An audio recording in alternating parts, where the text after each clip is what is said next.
Look at this gorgeous, beautiful sunset behind me. Isn't that just gorgeous? That's amazing. Love it. That's great. Anyway, out here in nature and just reading through the Kindle again. Still just kind of going through the proof copy.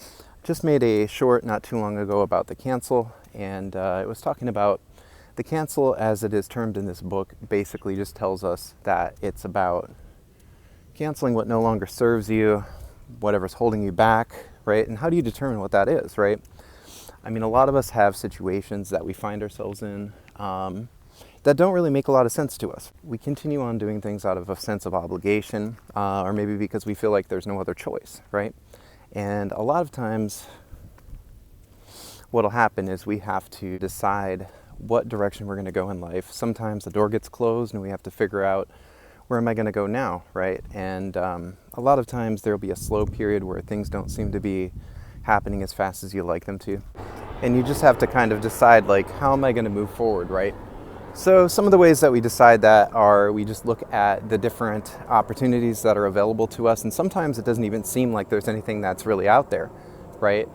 And that's kind of where we have to figure out what we're going to do. A big part of what this whole book, The Kindle, is about is basically just trying to figure out, what to do in those times, or at least being able to learn how to trust the universe during those times, because a lot of people will say, things like things happen for a reason, right? And a lot of us don't really like the way that sounds. Why? Because if you've had bad things happen in your life, maybe things haven't gone how you've planned, and maybe you've had some hopes and some dreams and they just haven't turned out the way that you'd hoped, right?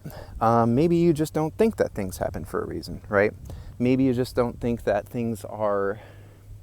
that there's any meaning to things. You find it hard to believe in anything that's beyond this life. And I can understand that. I've had different times in my life where I've believed in more and I haven't believed in more.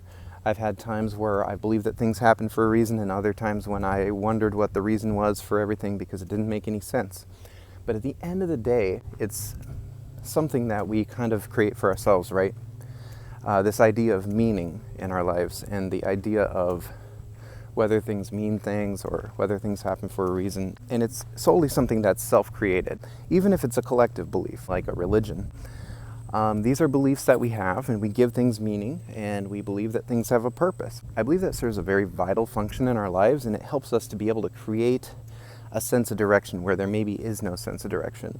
I believe it's one of the sole things behind vision, and being able to live on purpose, with a vision, with a goal, with a desire that doesn't get perturbed or derailed by life circumstances. The thing that I want to impart is the idea that we have a lot more to do with shaping the desired trajectories of our lives than we really think, When you're able to decide for yourself what it is that you want to see happen, dream a little bit, live a little bit, have a little bit of a creative mindset towards things. Imagine something that you'd like to see happen, that you'd like to see exist. That's what this is for me. This is me taking something that is essentially a negative term and flipping it on its face, right? And the reason why I'm doing that is because I'm really just kind of flowing with it and just allowing something to take shape and allowing it to become what it becomes, and allowing myself to follow a vision and a goal that I have for myself and for other people. What I've been able to do over the last 3 years is I've been able to analyze my own patterns and the things that have happened in my life, the things that have worked for me, the things that haven't worked for me. I've made decisions boldly and without any lifeline, really. And a lot of times I haven't known what was going to happen next. And there were significant times of lull where I really wished I hadn't made decisions to cancel certain things in my life. And now I'm just beginning to see that there is a rhyme and a reason to things. I recently had a few people kind of approach me with the philosophy of absurdism.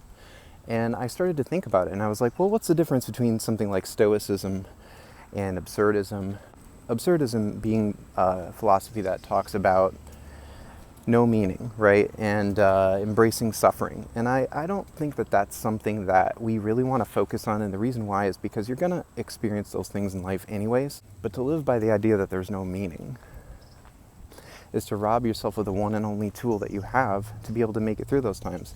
A perfect example of a philosophy that actually counters that philosophy is the one put in place by Viktor Frankl in Man's Search for Meaning.